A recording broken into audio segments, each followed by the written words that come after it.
Once a Katarina one-trick, 5 times a League of Legends professional, and now an avid TFT enjoyer, Scarra was once a cog in the wildcard machine of Team Dignitas, who managed to take down the likes of CLG and TSM at a time where these two were unbeatable. So just how did Scarra go from being a defiant underdog in the League of Legends pro scene to being the creator of one of the most popular content groups seen today? Hello all, my name is Harmless, and in today's video we're going to be answering the question of who is Scarra. Scarra was born in Houston, Texas on the 25th of November 1989 and was the god in charge for the majority of his childhood and the poster boy for the majority of his classes in middle school. At the age of 7, Scarra was able to make a 9-year-old kid cry after he beat him in the Pokemon trading card game using a Magikarp deck. The name Scarra originated from his emo phase in middle school. He would use scream names such as Scarred for Life for many of his games. When he finally outgrew this phase, he would change his username to Scarred, but eventually decided the connotations were still too negative. He then changed the suffix ed with the a, resulting in Scarra, which is what he has been known as since. In high school, he began to struggle with his classes and ended up failing in physics, thanks to the help of World of Warcraft. Scarra would start playing League of Legends on release and became pretty good at the game very quickly, climbing to rank 4 on the NA ladder in Season 1 after winning 22 of 23 games playing only Katarina, to the point where he was noticed by a player called Narit, who alongside Rambo, Voyboy and Sam the Ham were attempting to create a team called Rock Solid, with the aims of entering into the 2010 New Egg Winter One Fest tournament. However, they only had 4 members of the required 5, which was solved by none other than Scarra. Scarra, however, was not too confident in his ability to carry games with his Katarina in such an important event, so he asked his team to put him into the support role, and he came up with the idea of playing the champion Zilean, who was at the time only played as a mid laner, in the support role. However, there was a problem. Scarra didn't actually have Zilean unlocked yet, so he'd have to grind out games the day before the tournament to get enough blue essence to unlock him. This strategy would carry Team Rock Solid through the qualifiers, since most matches were best of ones, leaving teams with no room to adapt to Scarra's unique pick. Eventually, they ran into Pro Team CLG, which was a team alongside TSM that tended to dominate in the League of Legends tournament scene at the time, and managed to take the first win due to Scarra's unique pick, but were to eventually lose 2-1 since this game would be a best of 3, allowing CLG to ban the Zilean support after the first game, which would result in Team Rock Solid coming 3rd overall in the tournament. With their newfound confidence, the team would enter in various small-scale tournaments over the upcoming months, while also trying to secure a more dedicated lineup. Scarra would introduce Locust into the team to take over the support position, who was a player he knew from boosting him during his days of playing World of Warcraft, allowing Scarra to take his main role of the mid lane. Since the team's top laner Voyboy was still in high school, the team would need a backup to fill his position when he couldn't make the tournaments. Scarra came across the player Oh God Bears, who is later known as I'm a Cutie Pie, who would eventually take over the role of ADC. Thanks to the team's success in various tournaments, they would eventually be found out and sponsored by an organisation called Dignitas. Scarra and the boys would be set out to enter into their first ever on-stage tournament at IPL 3, under their new name Team Dignitas, where Scarra was moved up to the top team due to Voyboy having to attend school, and their only last-minute substitute being a Morgana and Ryze 2-trick. Scarra would pick up Akali during this tournament, on a grudge that she was a broken champion, and well, she was. They crushed Team Curse, crushed CLG, and took away the finals on a 2-1 victory against Team Epic. A couple weeks after this, the team was entered into IEM Global Challenge in New York, which was the first time Scarra and Team Dignitas would take on international teams.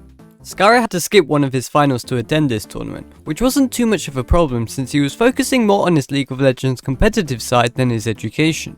He had a conversation with a rioter about Fnatic being an easy team to play against, which turned out to be an absolute scam since while they did beat TSM, they lost 2 games to CLG and Fnatic and were swiftly booted from the tournament.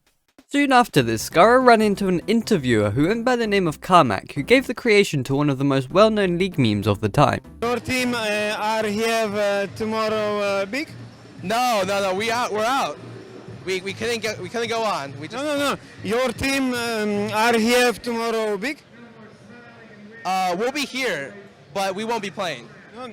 Your team are here tomorrow big?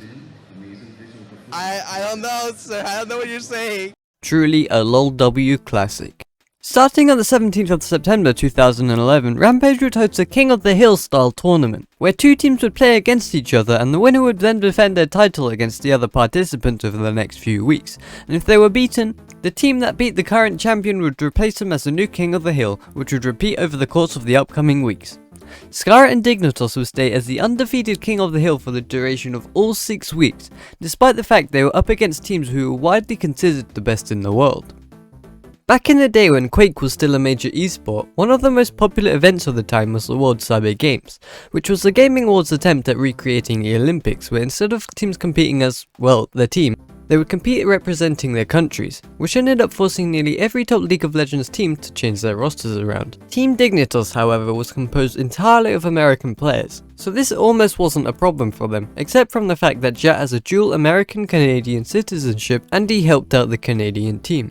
Although to no avail since they got knocked out in the qualifiers, it still ended up stirring up some drama. After a poorly organised best of a tournament, Team Dignitas would lose but then win their way into qualifying to represent America. The reason for this being an obscure rule involving the fact that Team Dignitas had not yet lost a game to be sent into the losers bracket. The first defeat that happened would be the one to send them there, resetting the match so that both teams in the finals were playing from the losers bracket. This rule was common in many other esports, but was not clearly explained by the staff at WCG. This uncertainty in the rules would result in most of the league community disliking Dignitas, believing them to have cheated their way into a second set. Their jungler Jat would soon after leave the team, and would move into casting to become one of the most liked casters in the scene. Jat's replacement was I Will Dominate. He was picked up roughly a day before IEM Kiev, and Dignitas during that tournament managed to beat SK 2-1 to grab an easy $3,400 in third place, which allowed them to qualify for the IEM World Championship, and managed to sweep the competition using Lee Sin top, only losing out in the grand finals. Soon after this, the team would land in Korea, since at the time the region was beginning to be known as the best in the world, and other teams would try to compete in a competition called OGN Champions League to learn from the Korean teams. Scarra would have to stop his schooling to attend this, and so he prepared a PowerPoint presentation which he showed to his family at Olive Garden to persuade them that pursuing League of Legends professionally would be a good idea. I Will Dominate suffered from literal homesickness and was rushed to the emergency room twice during this stay, which had a pretty bad impact on their performance and the team was swiftly kicked out. After this, they had to drop their support Locust in favour of a more flexible player and stumbled upon Patoy. Voidboy would then also leave the team to pursue a career in a more established team in the form of CLG. While looking for Voidboy's replacement as a top laner, the team would look through the leaderboard to see who played the most games and had not signed for a team yet, and they found Crumbs, who, while was not a top laner, did play over 3,000 games in solo queue that season. Approaching the end of the second season of League of Legends, there was a tournament called the 2012 MLG Summer Championship, and was one of the last chances teams had to qualify for the Season 2 Worlds. The MLG tournament was also the tournament which decided a team's place in the seeding for the NA regionals. While Dignitas did manage to make the grand finals of the tournament, the team decided in agreement with Team Curse to pick 5 random champions and to run it down mid lane. Dignitas and Curse were later given a penalty for colluding, as they were reported by on a person who was walking by, even though they had no agreements on splitting the money, but just wanted to have fun at a tournament which was poorly organised. Nevertheless, Dignitas were placed against Team Dynamic and won 2-0, putting them through into the semi-finals up against none other than CLG, just like in their first ever tournament, and whoever won this would qualify for Worlds and join the LCS. Truly a wonderful anime script crafted again by the League of Legends pro scene. Dignitas would take game 1 just like before, but this time, without a Zilean to ban, will there be a repeat, or will Dignitas, Team Rock Solid, Scarra and the boys beat their old teammate Voidboy to take their place at Worlds? This last Baron attempt, they do have I Will Dominate off in the distance. His ultimate is going to be a huge factor in this fight. A double lift forced out of the fight. The shots could be going down. Hotshot getting caught too far out, and he's down to about 25% HP. This could be the final push. Dignitas takes game 2 and puts themselves into the Season 3 Championship Series. Puts themselves in the Season 2 $2 million spot and in the North American Regional Finals. And after a grueling 76 minutes, Team Dignitas would win, one Lich Bane proc at a time. Then they got smacked by TSM. But this didn't matter since they had already qualified for Worlds. Speaking of Worlds, I wonder how they did. I Will Dominate got banned Ice Poseidon style for being toxic to teammates, and so Crumbs was moved into his main position where Dom once was, and the top position was occupied by the OG Sykuna Kiwi. Throughout the regular season of the new LCS, Dignitas would begin a long-lasting tradition of throwing Baron whenever they amass a gold lead.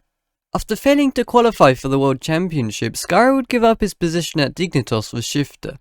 Scarra would sign a contract with CLG, who were fined about $10,000 by Riot after being found guilty of poaching him from his former team, where instead of playing for CLG, Scarra decided to try his hand at coaching, which lasted for about 6 weeks. He would then play for Team CLG Black, but left after failing to qualify for the NACS summer season. Throughout his career, Scarra had streamed a large quantity of informative high-elo League gameplay on Twitch, and for a full year after his business with CLG, Scarra lived alone off of his streaming.